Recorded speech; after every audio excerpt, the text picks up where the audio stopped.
Good afternoon. Today I will discuss about the introduction of biochemistry. अभी थोड़ा सा एक छोटी सी क्लास लेते हैं जिसमें हम इंट्रोडक्शन ऑफ बायोकेमिस्ट्री देख लेते हैं, फिर आगे की क्लासों में हम अन्य टॉपिकों की बात करेंगे। आज हम देखते हैं इंट्रोडक्शन ऑफ बायोकेमिस्ट्री।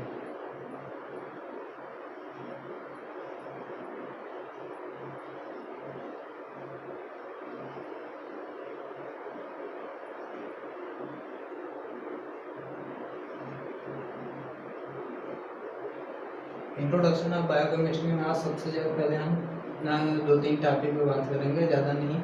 फर्स्ट तो इसका इंट्रोडक्शन,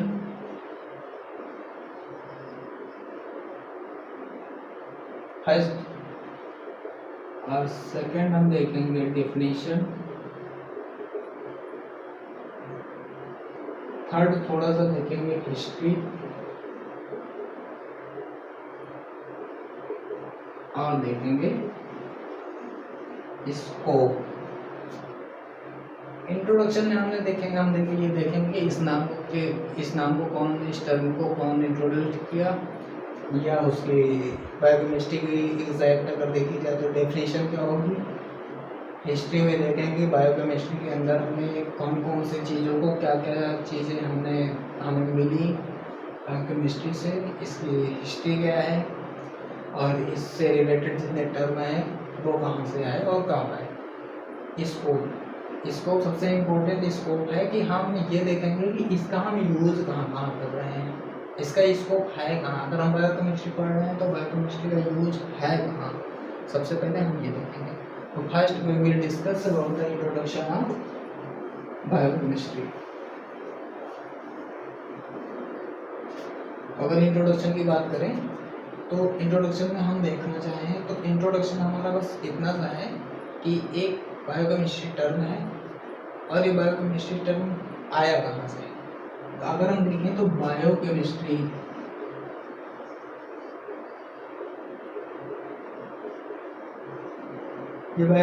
हमारा आया है बायोलॉजी और केमिस्ट्री से। इससे बायोलॉजी और केमिस्ट्री को देखकर हमारे एक जर्मन वैज्ञानिक थे, एक जर्मन केमिस्ट थे,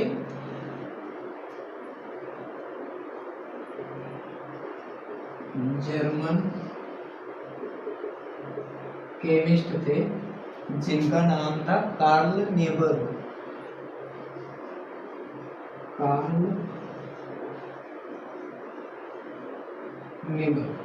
इन 1903। कार्ल नेबर वैज्ञानिक थे। इन्होंने बताया कि जो हमारा बायोकेमिस्ट्री टर्म है ये बायोलॉजी और केमिस्ट्री से मिलकर बना हुआ है। बस इन्होंने इस टर्म को इंट्रोड्यूस किया था। उसके बाद इसकी छोटी सी डेफिनेशन दी थी, लेकिन थोड़ा सा इंट्रोडक्शन अभी देख लेते हैं। ये हुआ बायोकेमिस्ट्री। एक टर्म आता है मॉडर्न बायोकेमिस्ट्री। मॉडर्न बायोकेमिस्ट्री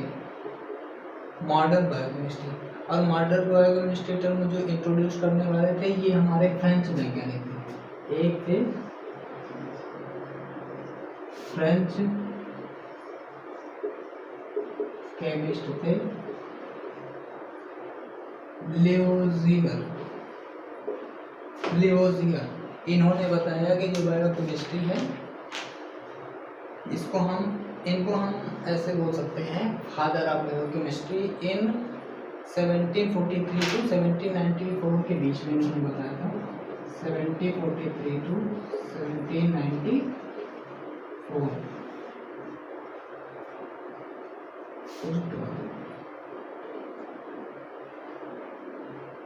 लिवोजियर इनको हम बोलते हैं,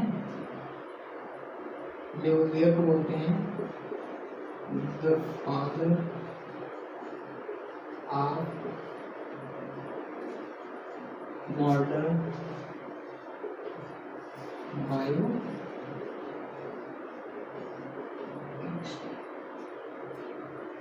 तो ये रहा इसका छोटा सा इंट्रोडक्शन।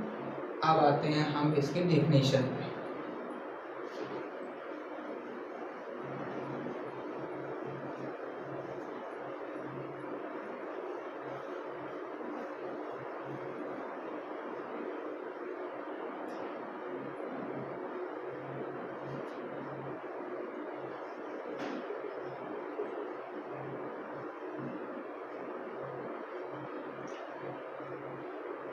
तो इसकी एक छोटी सी डेफिनेशन है कि देखते हैं bio chemistry is implies that the science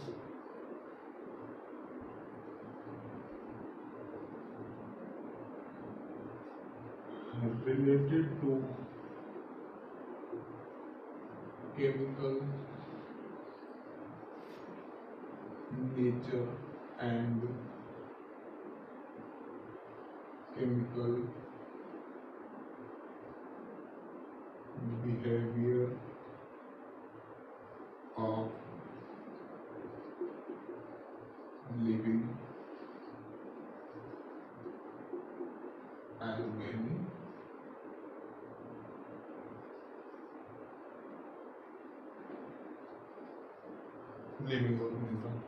तो जो केमिकल नेचर है, केमिकल बिहेवियर होते हैं किसी भी लिविंग ऑर्गेनिज्म को,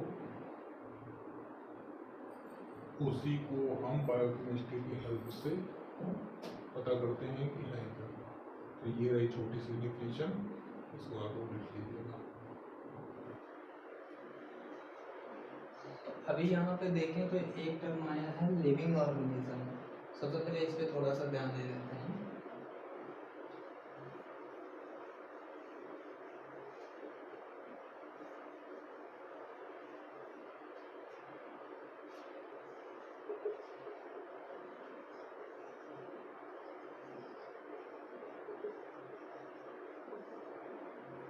लिविंग ऑर्गेनिज्म मतलब जो कहीं पे रह सके, ऐसे जीव जंतु, ऐसी चीज़ें, ऐसा थिंग्स जो कहीं पे रह सकें, उनको हम जो रह सकें, जो सांस ले सकें, जो मूवमेंट कर सकें, उनको हम क्या बोलते हैं? Living things. तो अगर इसको हम नॉर्मली देखें तो इसको 3-4 टाइप से हम जो है याद कर सकते हैं। फर्स्ट हमारा जो है ऐसे देख सकते हैं कि they can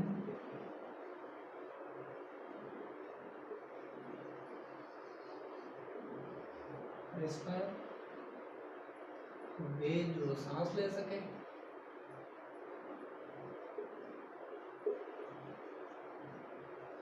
they can grow, respire मतलब सांस लेना, ग्रो मतलब ग्रोथ करने वाले पेड़ पौधे, हम लिविंग थिंग्स हैं। ऐसी चीज़ें जो बढ़ सके, उनका साइज इंक्रीज हो सके, कुछ भी फैल सके, मूवमेंट हो सके उनका, ऐसी चीज़ों को हम क्या कर सकते हैं? Living organism. ऐसे ही तीसरा देखें तो they can power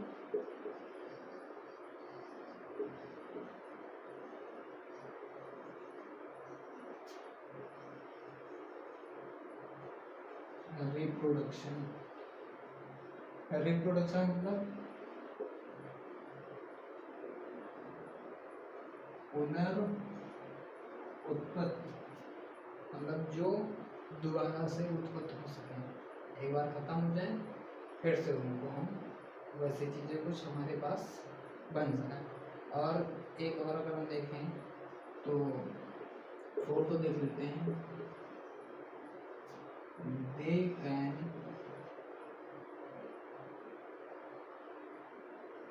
move one side to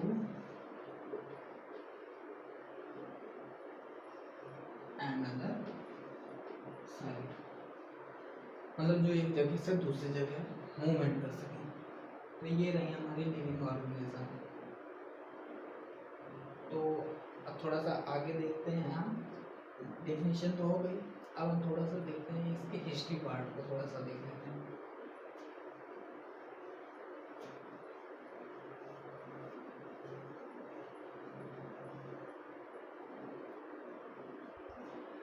अब हम लोग डिस्कस करेंगे हिस्ट्री ऑफ बायोकेमिस्ट्री पे।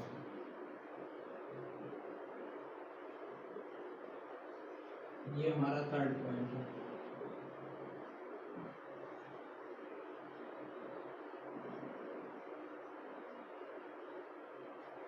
हिस्ट्री ऑफ बायोकेमिस्ट्री में हम सबसे पहले देखेंगे कि कौन से वैज्ञानिक क्या इंट्रोड्यूस किए, किस पेपर के किए बायोकेमिस्ट्री के अंडर में लेके।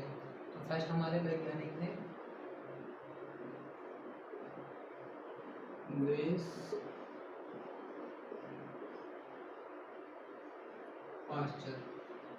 इन्होंने सबसे पहले वर्क किया था फर्मेंटेशन, वर्क ऑन फर्मेंटेशन और एंजाइम का यूज ऑफ एंजाइम, और ये वर्क हुआ था हमारा 1857। लुईस पास्चर ने 1857 में ये जो फर्मेंटेशन पे वर्क किया था। सेकंड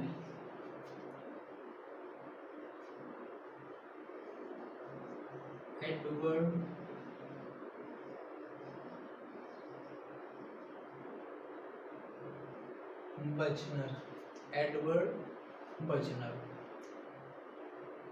इनका क्या था, इन्होंने सबसे पहले लिया ईस्ट सेल, और वो इस ईस्ट सेल से किसी एक एंजाइम को एक्सट्रैक्ट कर लिया। मतलब अगर इसको हम नाम दें तो extract the enzyme from yeast cell and the use of this enzyme in the conversion of sugar to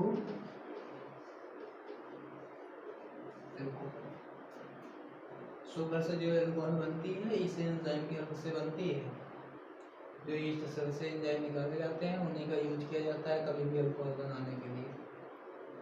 और ये जो प्रोसेस है ये हुआ था हमारा 1897।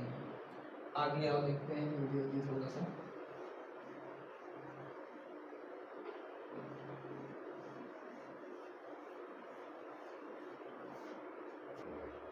अब हम तीसरे वैज्ञानिक की बात करते हैं, थर्ड जेम्स समनर।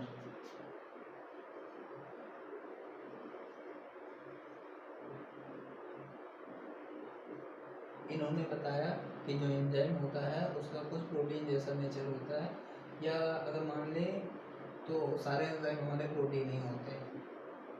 तो enzyme are protein in nature, और ये बताया कब था 1926। इसके बाद फोर्थ में देखें तो embedded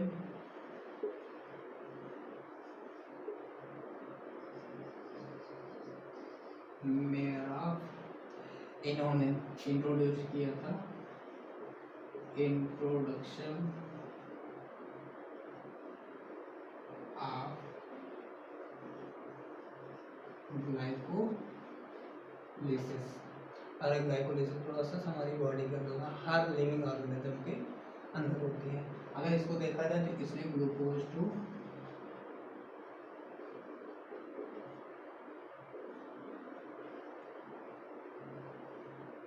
pyruvate, glucose to pyruvate का कन्वर्जन होता है, बहुत सारी एंजाइम्स निकलती हैं जो हमारे काम आती हैं। ये प्रोसेस हमारी 20वीं सेंचुरी के बीच में हुई थी। इसको अगर हम देखना चाहें तो ऐसे लिख सकते हैं,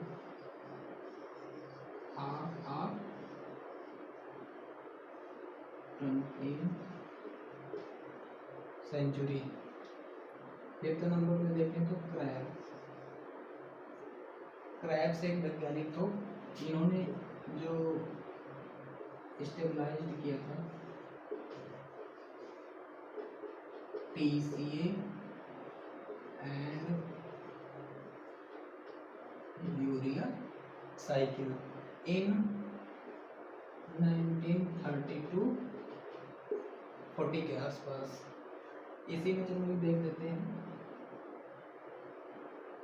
6 लिपमैन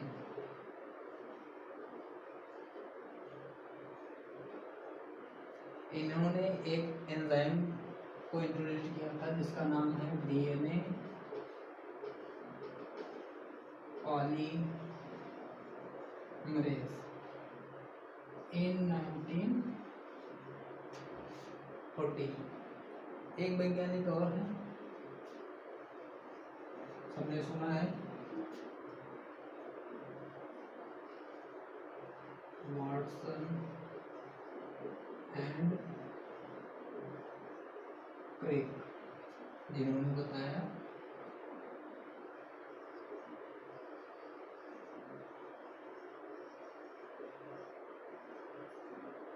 स्ट्रक्चर ऑफ DNA।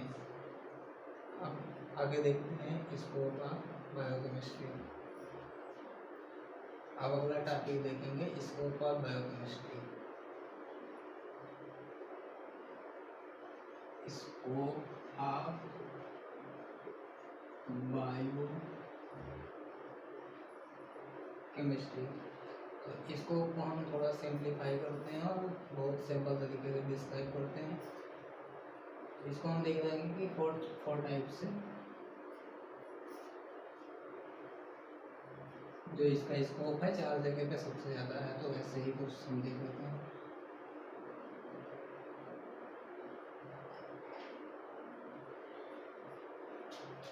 अगर फर्स्ट देखा जाए तो एग्रीकल्चरल,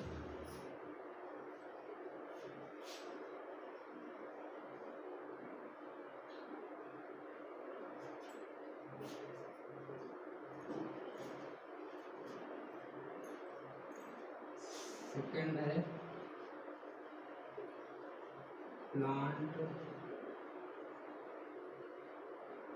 बायोकेमिस्ट्री, थर्ड है एनिमल बायोकेमिस्ट्री, इसी तरह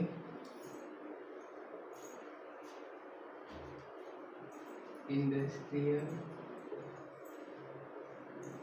biochemistry, agricultural biochemistry, plant biochemistry, animal biochemistry और इंडस्ट्रियल बायोकेमिस्ट्री।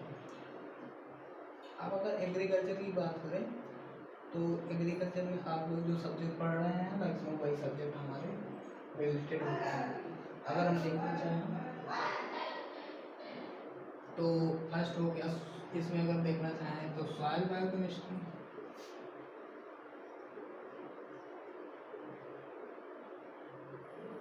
Soil biochemistry. दूसरा देखें तो हम कह सकते हैं डेयरी बायोकेमिस्ट्री,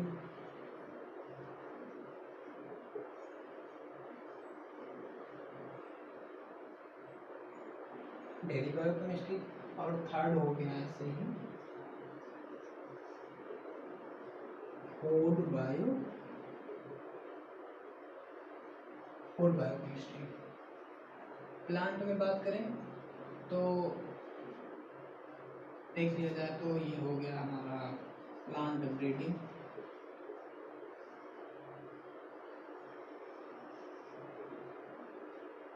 फर्स्ट हो गया प्लांट ब्रीडिंग। इसी में देखा जाए तो हम बॉटनी ले सकते हैं, बॉटनी।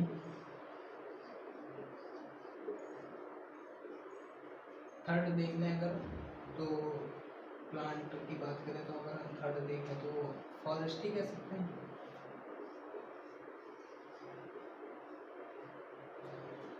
ऐसे ही एनिमल में थोड़ा सा देख लेते हैं। एनिमल में हम बात करें तो जूलॉजी हो सकता है हमारा,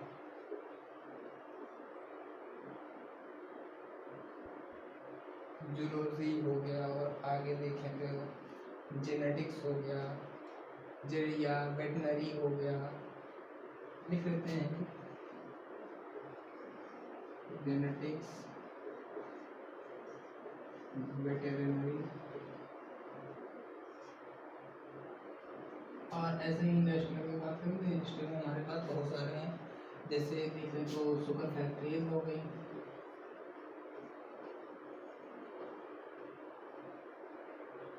शुगर फैक्ट्रीज हो गई, फूड प्रिजर्वेशन हो गया,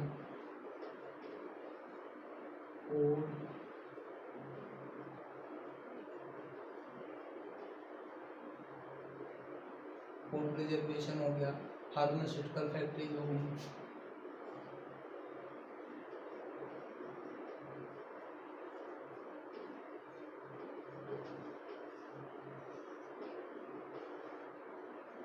तो ऐसे ही बहुत सारे हैं।